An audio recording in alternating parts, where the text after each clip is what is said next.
They did it in front of everyone. That was the point. You felt the room change in real time. Faces you trusted, rearranging themselves. People you had known for years deciding, right there, that the story was true. There was no times to explain, no space to defend. By the time you understood what was happening, a whole community had already been handed a conclusion about who you were, and they chose to do it in public on purpose, not in private. Not in a quiet conversation you could have answered. They wanted witnesses. They wanted the version of you they were selling to become the version everyone remembered. A room, a group, a public moment arranged so the accusation and the audience arrived together. That is what makes a public attack so devastating. It is not only the accusation, it is the audience. A private lie wounds one relationship. A public one rewrites your name in 100 minds at once, and it does it too fast to answer. They did not need to prove anything. They only needed enough people in the room to nod. Because once a crowd appears to agree, the agreement itself starts to look like evidence. So you walked away carrying a thought that felt like a life sentence. The whole room saw this. Everyone was there. I will never get my name back. You replayed it, wondering how you were supposed to undo something that so many people witnessed at once. How do you correct a story that was told to everyone before you could speak? It felt permanent. It felt like the moment your reputation was decided without you. Stop there, because that feeling is built on something that is not true. They controlled that moment. That is real. For those few minutes, they had the room, the timing, the emotion, the audience. But here is what they did not control, and could never control. They did not control what that moment would eventually become. A public attack is powerful in the instant it happens. It is far weaker in everything that comes after. Because a moment ends. And then people go home. They leave the emotional pressure of the room. They start remembering. They start comparing what was said to what they have actually seen from you. And slowly, without anyone announcing it, that moment stops being the only evidence anyone has. That is where the story they built begins to run into a problem they never planned for, and God was not part of that audience. He did not sit in that room and receive the performance like everyone else. He was not swept up in the emotion or persuaded by the size of the crowd. He watched the whole thing from outside the pressure. Who arranged it? What was left out? What really happened before the accusation was ever spoken? While a room was deciding who you were, God already knew, and he was already watching what that moment was going to do. Because here is the truth the people who staged it never saw coming. They meant that public moment to be the end of you. The moment your name broke, the moment you were finally made small in front of everyone. They were so focused on controlling how it looked that they never once considered how it would age. They controlled the attack. They did not control the aftermath. And the aftermath is where everything begins to turn. Because the moment they could control is already over. And the problem they could never control is only beginning. They did it in front of everyone. That was the point. You felt the room change in real time. Faces you trusted, rearranging themselves. People you had known for years deciding, right there, that the story was true. There was no time to explain, no space to defend. By the time you understood what was happening, a whole community had already been handed a conclusion about who you were, and they chose to do it in public on purpose, not in private. Not in a quiet conversation you could have answered. They wanted witnesses. They wanted the version of you they were selling to become the version everyone remembered. A room, a group, a public moment, arranged so the accusation and the audience arrived together. That is what makes a public attack so devastating. It is not only the accusation, it is the audience. A private lie wounds one relationship. A public one rewrites your name in 100 minds at once, and it does it too fast to answer. They did not need to prove anything. They only needed enough people in the room to nod. Because once a crowd appears to agree, the agreement itself starts to look like evidence. So you walked away carrying a thought that felt like a life sentence. The whole room saw this. Everyone was there. I will never get my name back. You replayed it, wondering how you were supposed to undo something that so many people witnessed at once. How do you correct a story that was told to everyone before you could speak? It felt permanent. It felt like the moment your reputation was decided without you. Stop there, because that feeling is built on something that is not true. They controlled that moment. That is real. For those few minutes, they had the room, the timing, the emotion, the audience. But here is what they did not control, and could never control. They did not control what that moment would eventually become. A public attack is powerful in the instant it happens. It is far weaker in everything that comes after, because a moment ends. And then people go home. They leave the emotional pressure of the room. They start remembering. They start comparing what was said to what they have actually seen from you. And slowly, without anyone announcing it, that moment stops being the only evidence anyone has. That is where the story they built begins to run into a problem they never planned for. And God was not part of that audience. He did not sit in that room and receive the performance like everyone else. He was not swept up in the emotion or persuaded by the size of the crowd. He watched the whole thing from outside the pressure. Who arranged it? What was left out? What really happened before the accusation was ever spoken?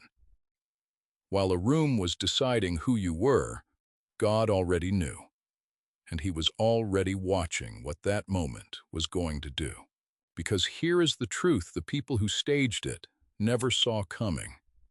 They meant that public moment to be the end of you, the moment your name broke, the moment you were finally made small in front of everyone. They were so focused on controlling how it looked that they never once considered how it would age. They controlled the attack. They did not control the aftermath. And the aftermath is where everything begins to turn. Because the moment they could control is already over. And the problem they could never control is only beginning. So watch what happens next, because this is where they make their real mistake. When a story starts to slip, an honest person and a manipulative one do two completely different things. The honest person lets it go. They said what was true, and they trust it to stand on its own, because truth does not need to be guarded. The manipulator cannot do that. The moment they sense doubt entering the room, they push harder. And that instinct, the need to keep pressing, is the beginning of their exposure, because pushing is visible. Think about what maintaining the story actually looks like from the outside.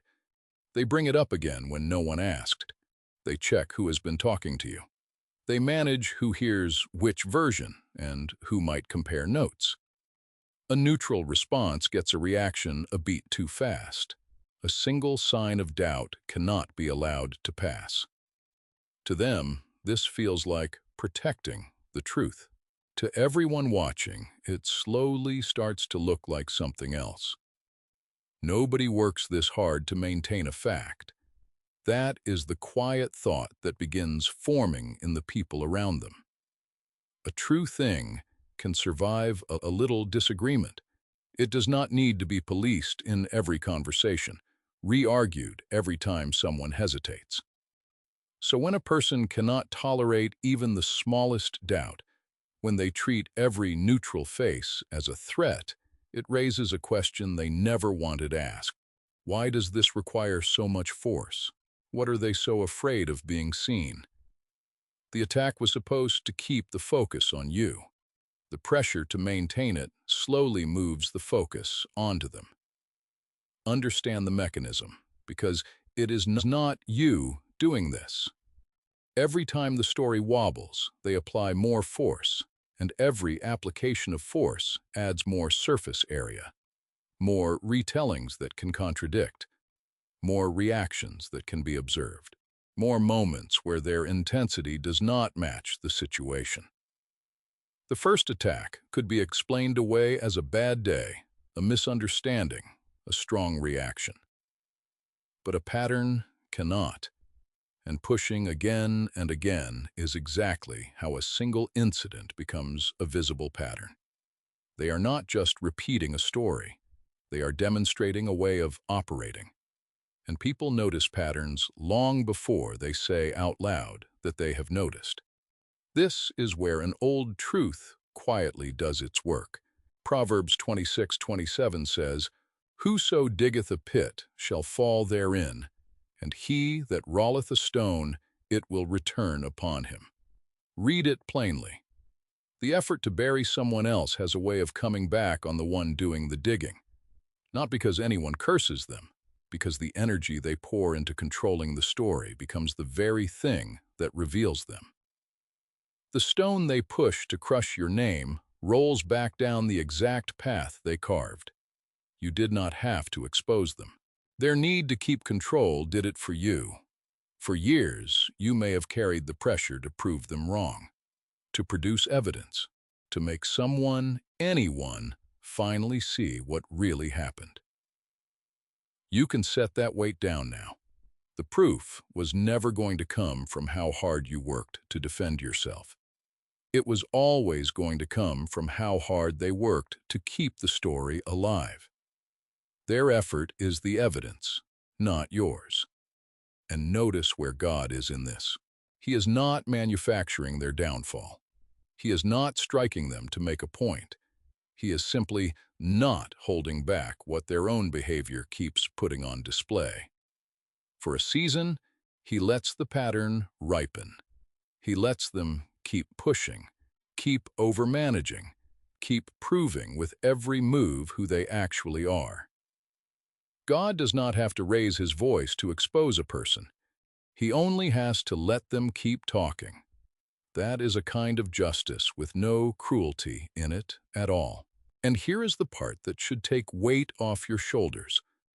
You are not required to be present for any of this. You do not have to catch them, confront them, or gather evidence. In fact, the more distance you keep, the cleaner it works, because your absence removes the one thing that could have made you look like the aggressor.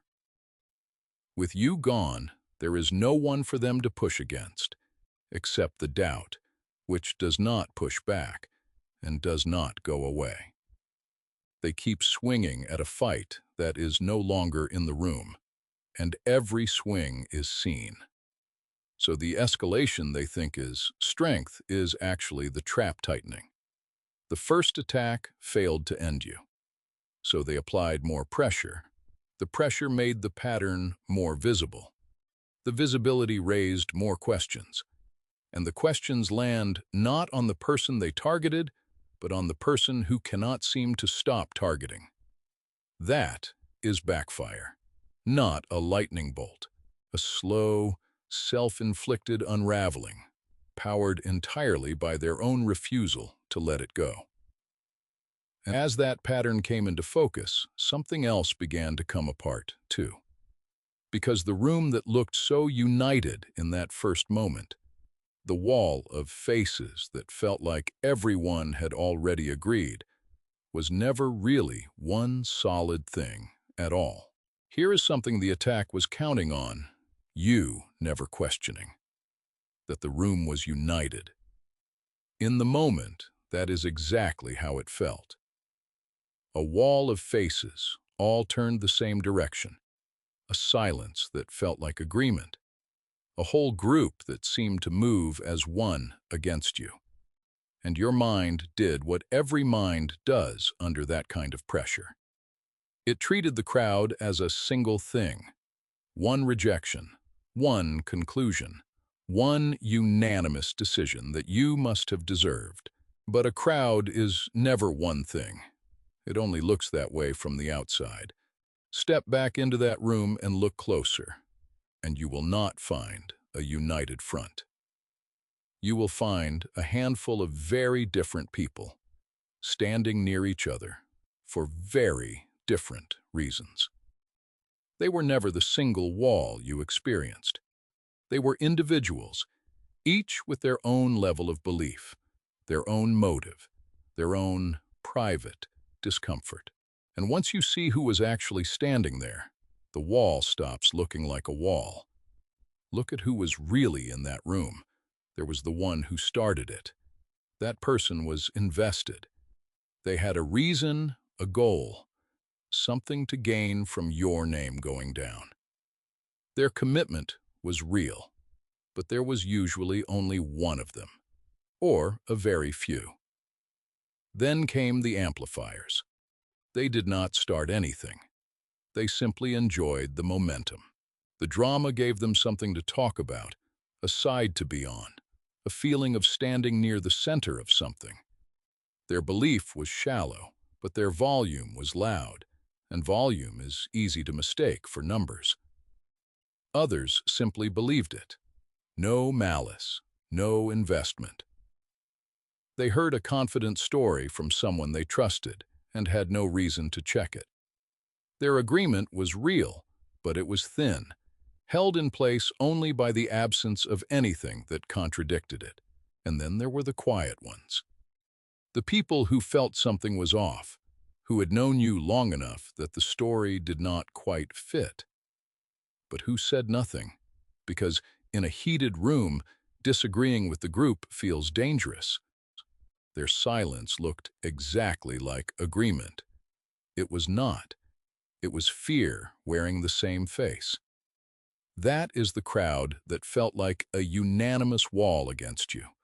One instigator, a few amplifiers, some thin believers, and a row of uneasy people staying quiet to stay safe.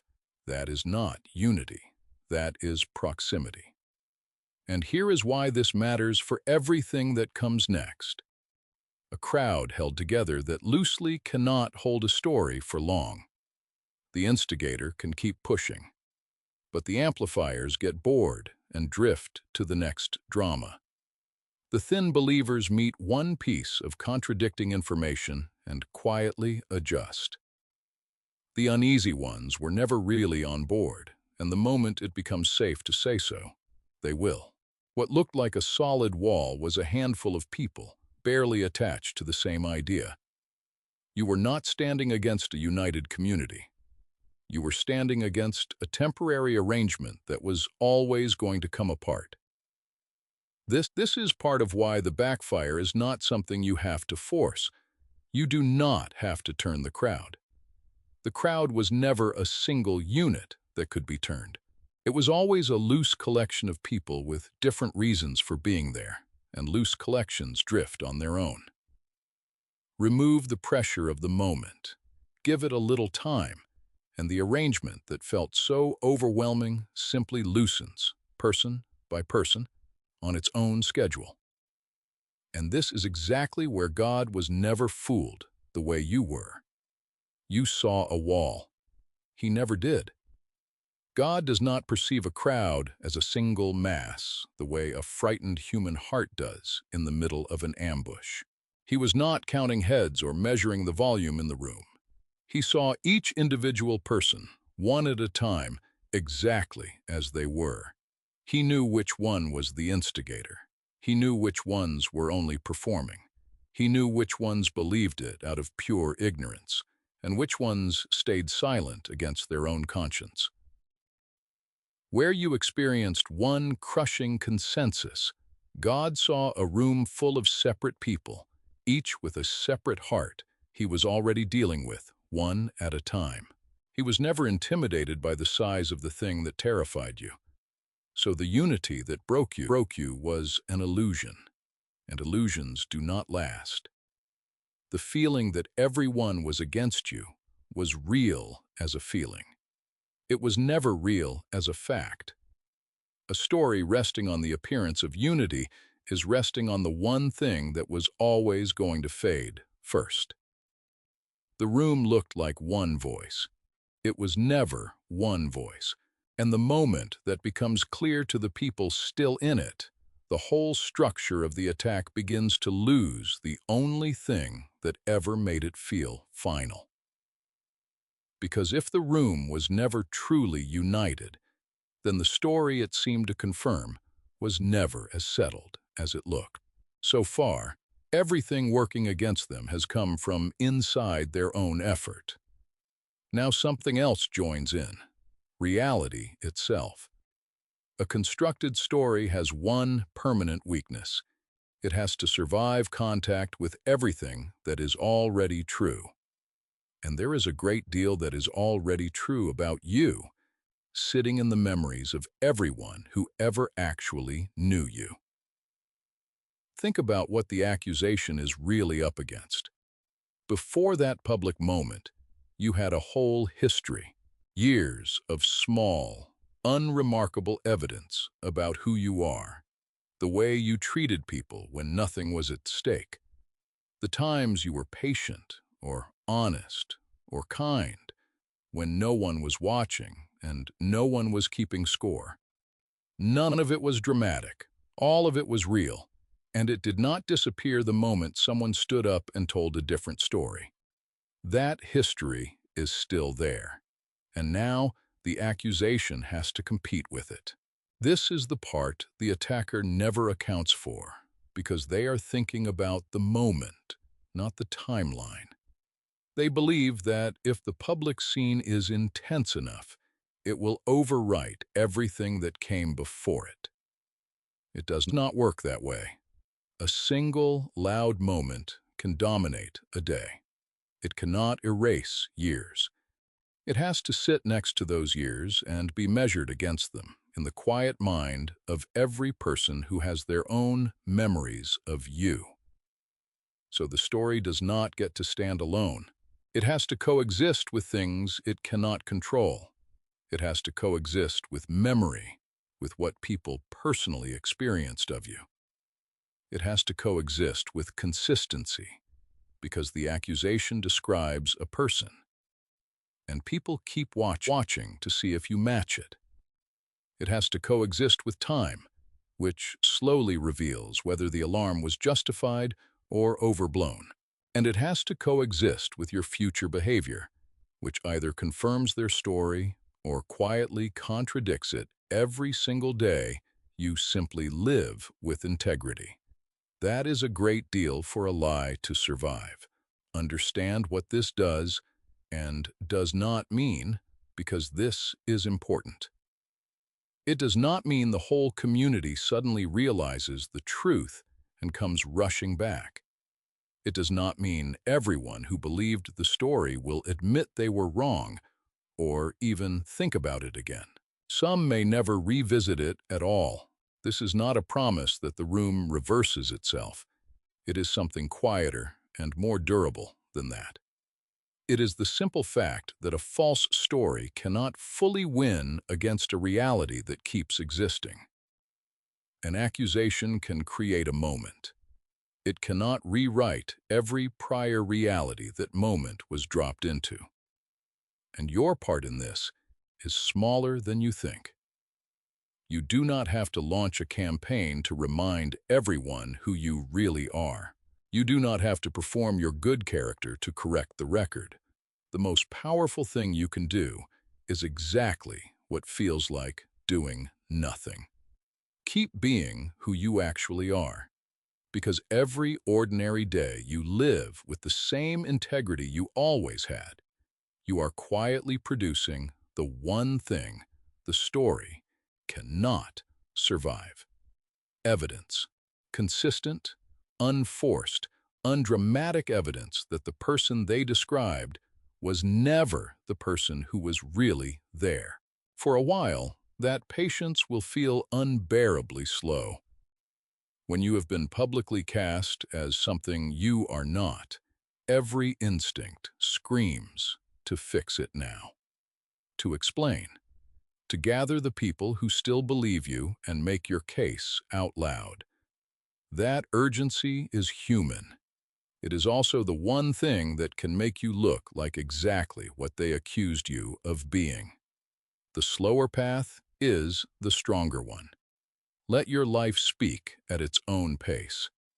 You already lived the evidence for years. You do not have to argue it now. You only have to keep being it.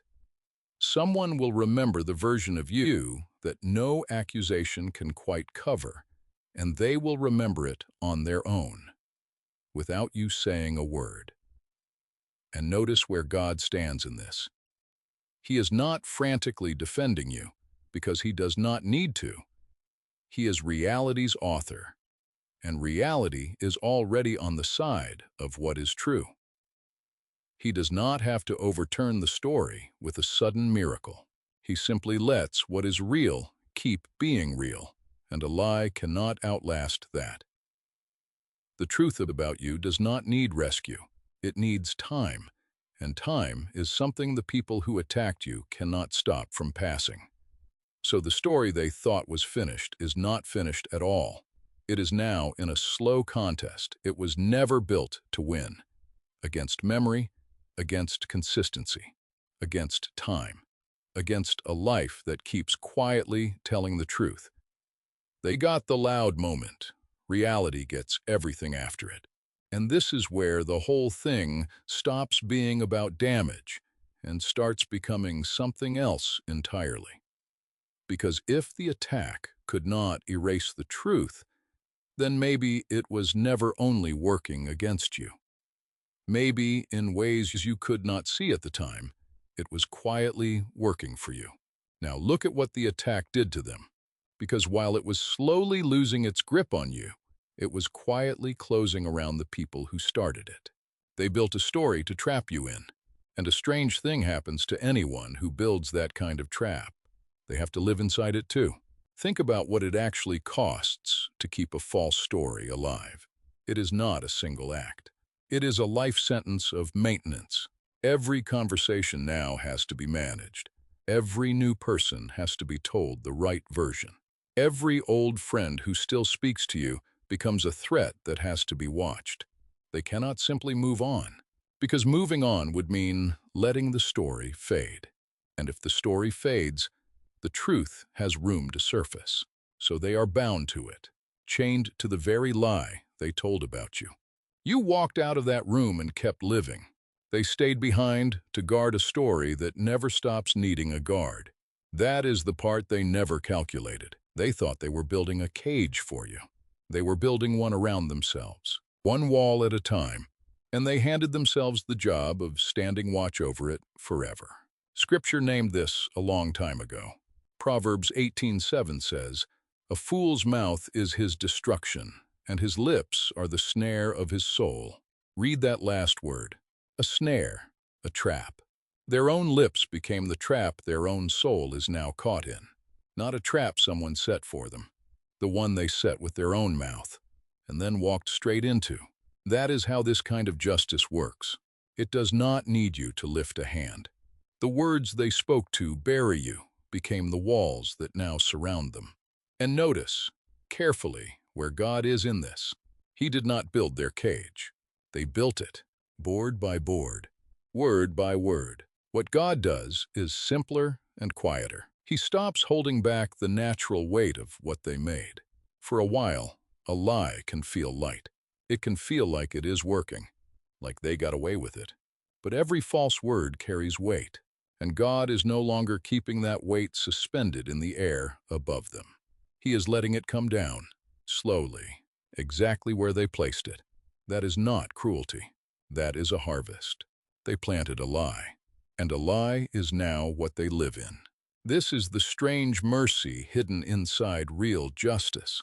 You do not have to become their punishment. You do not have to stay nearby to make sure they suffer for what they did. Their own story does that work. Every single day, without you lifting a finger, the gossip they have to keep straight, the contradictions they have to keep patching, the exhausting effort of keeping a whole community pointed in one direction forever, or watching the whole thing come apart. That is a heavier sentence than anything you could have wished on them. And it frees you completely. Because if their own words are the trap, then your job was never to spring it. Your job was to walk away and let it close on its own. You do not have to monitor whether it is working. You do not have to check if they are finally paying for it. The weight is already falling on its own schedule, in its own time, in ways you will mostly never see. So let them keep the story. Let them carry it. It was always going to be theirs to carry, long after it stopped being yours to answer for. They wanted to hand you a life sentence in front of everyone. Instead, they wrote one for themselves, in their own words, and signed it with their own mouth. And while they stand guard over the lie they can never put down, God is already doing something with you that they will never be able to touch. Sit with how tired that life must be. Imagine having to remember, for years, exactly what you told each person, so the versions never collide. Imagine flinching a little every time your name comes up somewhere they cannot control. Imagine never being able to fully relax in a room, because relaxing means lowering the guard, and lowering the guard means the truth might slip out. That is not the life of someone who won. That is the life of someone serving a sentence. They are not enjoying their victory over you. They are managing it endlessly, like a debt that never gets paid off. And here is what that means for you, the part you most need to hear. You were never responsible for their unraveling. For a long time, you may have felt like you had to do something. Expose them. Warn people. Set the record straight. Put that down. The record is being set straight by the weight of their own words. In a court, you do not have to attend. You are allowed to stop carrying a case that was never yours to prosecute. Let the trap they built do what traps do. Your hands were always meant to be free. Here is what none of them could have seen coming. What they built to break you did not stay in their hands. It passed into God's, and in His hands, what they meant for harm began to turn into something they never intended. They aimed it to destroy. God bent it toward redemption. What they meant is not the same as what it will become. And that word, redeem, is the whole reversal. To redeem something is to take what was meant for destruction and refuse to let that be its final meaning. It is not pretending the harm did not happen. It is not calling the wound a gift. It is something stronger. It is God stepping into the aftermath of their worst intention and deciding that their intention does not get the last word over your life. Scripture says it in the plainest words there are. Genesis 50:20. Ye thought evil against me, but God meant it unto good. Read it slowly, because both halves are true at the same time. They thought evil. That part is real, and Scripture does not soften it. But their intent was never the only intent in the room. What they meant for evil, God was already meaning for good. Two purposes, aimed at the exact same event. Only one of them gets the final say. Now watch what actually reverses, because this is where you feel it. They meant to cover you in shame, but shame, walked through with God, slowly turns into discernment. You now see people clearly in a way you never could before.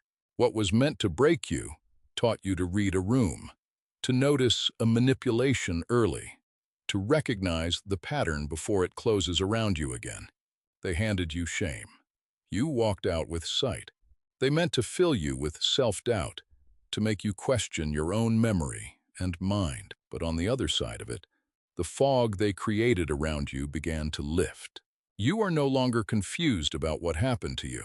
The doubt that was supposed to trap you forced you, instead, into a clarity most people never fight hard enough to reach. They meant to force their way back into your life, to keep access to you no matter what. But the attack did the opposite. It showed you exactly where your boundaries needed to be, and gave you the resolve to build them. What was meant to control you became the reason you will never be that reachable again. They meant to make you dependent on their approval, desperate to be believed, begging the room to think well of you. But when the room turned and you survived it anyway, something broke that was always meant to break: your need for their approval. You learned you could lose the good opinion of a whole crowd and still stand. That is not a wound. That is freedom most people never taste. And they meant to make you afraid. Afraid of being seen, of walking into rooms, of ever being that exposed again. But fear, faced long enough, quietly becomes something else. The ability to live anyway, not fearless, free, able to walk back into your own life, without asking permission from the people who tried to end it. Look at what happened to their intention. Every single thing the attack was designed to produce in you, God turned into its opposite. Shame became discernment. Doubt became clarity. Their access became your boundaries. Their approval became your freedom. Their fear became your ability to live. That is what it means that God reversed everything. Not that he punished them in the street for you to watch. Not that the crowd was struck down to prove a point.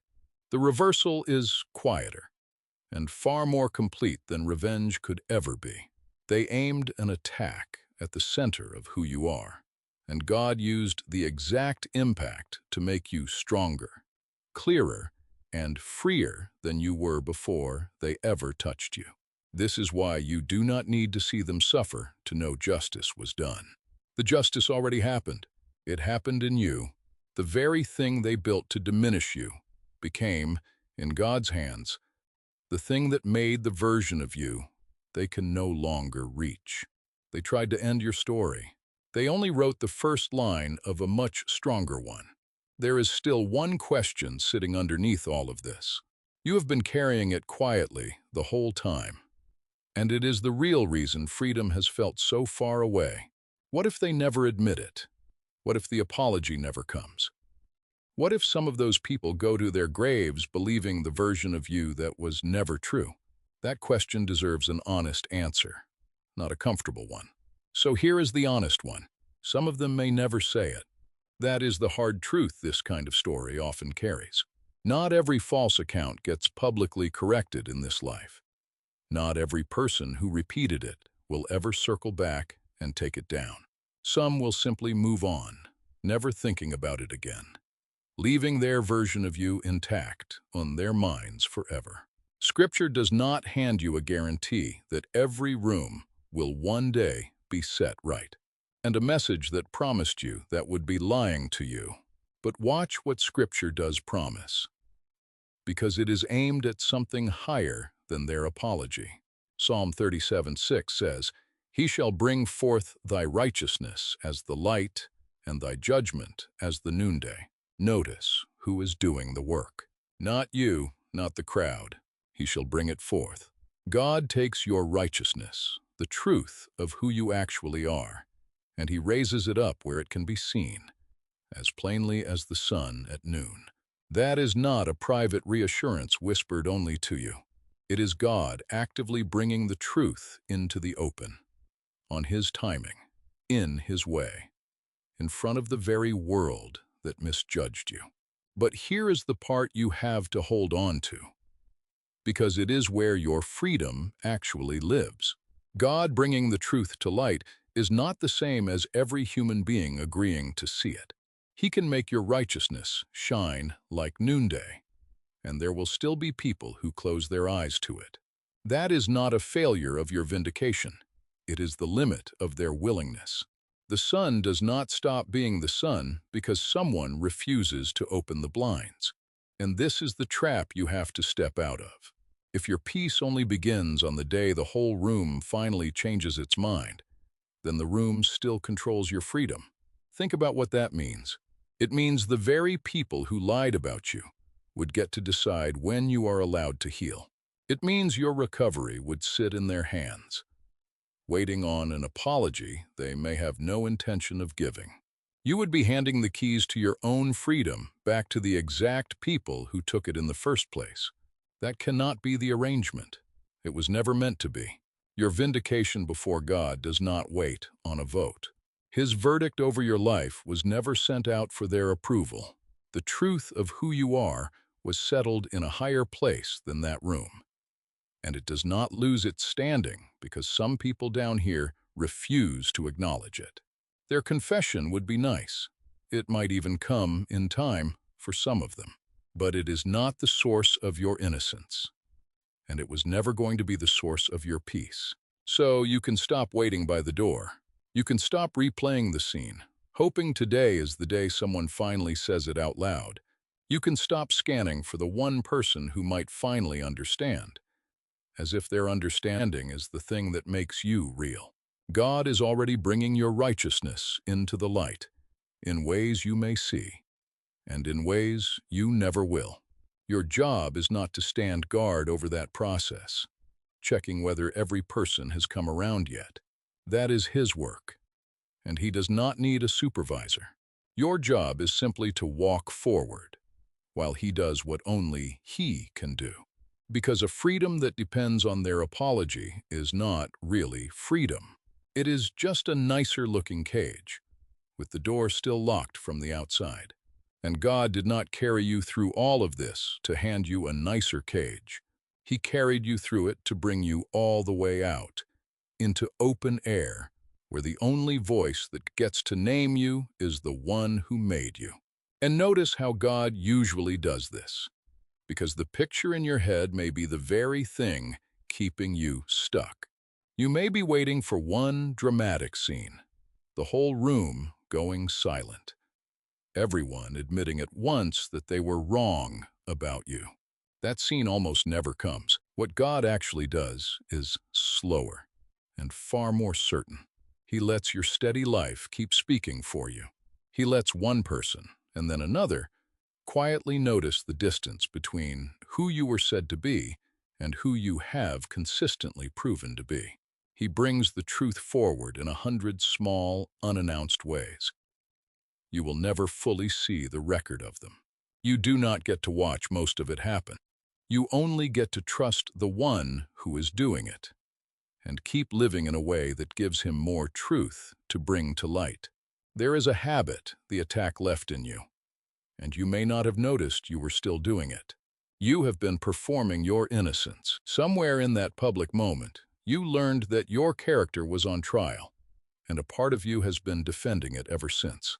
Not with words, necessarily, with your whole way of moving through the world. You walk into rooms already scanning faces, reading whether this person heard the story, deciding in advance how you will explain yourself if it comes up. You rehearse conversations that never happen.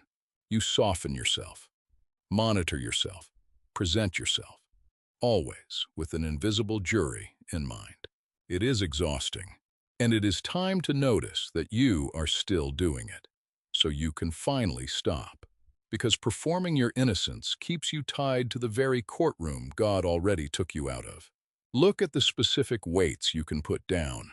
You can stop reading every face for a verdict.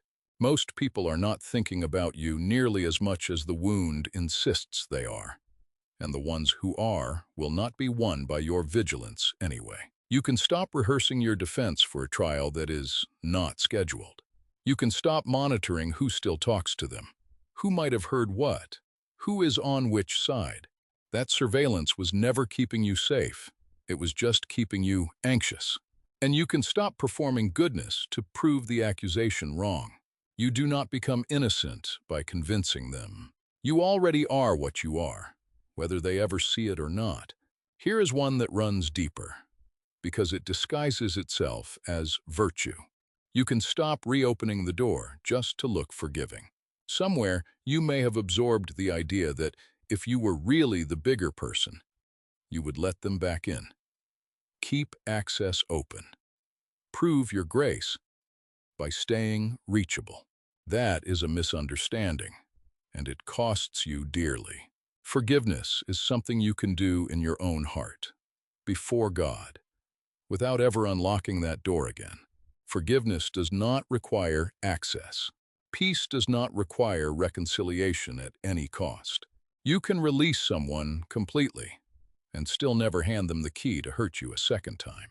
Letting go of the offense and letting them back in are two entirely different acts, and you are only responsible for the first. And this is where a quiet promise becomes the ground you stand on. Micah 7:8 says, "When I sit in darkness, the Lord shall be a light unto me." Read who the light belongs to. Not you. The Lord shall be a light unto me. This matters more than it may seem, because the world will tell you to become your own light, to declare your own worth, to be the source of your own shine. That is a heavier burden than it sounds, because a light you generate yourself can be blown out by one more bad day, one more cruel comment, one more room that turns. But a light that is God's does not depend on your performance to stay lit. When you sit in the darkness of being misjudged, you do not have to manufacture your own glow to survive it. The light was never yours to produce. It was always His to give. And that is what finally lets you stop performing. You are not holding your own worth up by force anymore. You are not the source. He is. Now look at what that does to the whole thing they tried to do to you. They wanted to control your reputation. When that started slipping out of their hands, they reached for the next thing. They wanted to control your behavior, to keep you reacting, defending, explaining, shrinking, dancing for a jury that would never acquit you. As long as you kept performing, they still had a grip on you, even from a distance. But the moment you stop performing your innocence, that grip breaks completely. They cannot control your reputation, because God is the one bringing the truth to light. And they can no longer control your behavior, because you are no longer living for a verdict from the room. They wanted both. In the end, they lost both. And notice what starts coming back the moment you stop. The energy you spent managing other people's opinions has to go somewhere, and now it returns to you. Your attention comes back. Your sleep comes back. The ordinary pleasures you lost while you were on permanent guard duty slowly return. You start thinking about your own future again. Instead of endlessly relitigating your past, you catch yourself in a conversation, not scanning for danger, but simply talking. You notice you have not checked in days whether they said anything new about you. That is not you forgetting what happened. That is you finally being released from having to stand watch over it. The whole part of your mind that was occupied defending you is free again, to simply build a life. What is left when you finally set all of it down is not arrogance, and it is not coldness. It is peace, the steady, unbothered peace of a person who knows they no longer have to prove what God has already settled. You can walk into a room now and simply be there. No case to argue, no jury to win, no performance to keep up. Just a person carrying a light they did not have to earn, into a life that no longer answers to the people who tried to end it. That is what the reversal was building toward the whole time, not their downfall. Your freedom. Think back to where this began. A room, a moment, a wall of faces that felt like the whole world turning against you at once. For a long time, that room followed you everywhere, into new places, into new relationships, into quiet evenings when you thought you were finally free, and then remembered, and felt the whole scene close around you again. You left that room a long time ago, but the room did not leave you. That is what changes now. The room does not get to follow you home. It does not get a seat in the life you are building. It does not get to sit at your table, walk beside you into new rooms. or whisper its old verdict over every new face you meet. What happened there was real. The wound was real. The loss of people you trusted was real, and you are allowed to grieve it. But grief is something you carry through a door and set down on the other side. It is not something you build a house around. Here is the truth you can walk out on. God knows exactly what happened in that room. He saw all of it, and He is not asking you to stay there and wait for it to be resolved on their terms. Let them answer for what is theirs. That work belongs to them and to God, and it is happening, whether you supervise it or not. Your part is not to stand guard over the old room. Your part is to walk forward into the life that is still yours. They got a moment. They do not get your future. They had the room. They do not get the rest of your life. So, let the door close behind you, not slammed in anger, just closed, quietly. The way you close a door on a place you are never going to live in again. If you are ready to leave that room behind for good, type it where you are watching from. God is leading me out of the room. And if this reached something in you today, if you needed to hear that your freedom was never in their hands, stay with us, subscribe, and let us keep walking this road together, one truth at a time.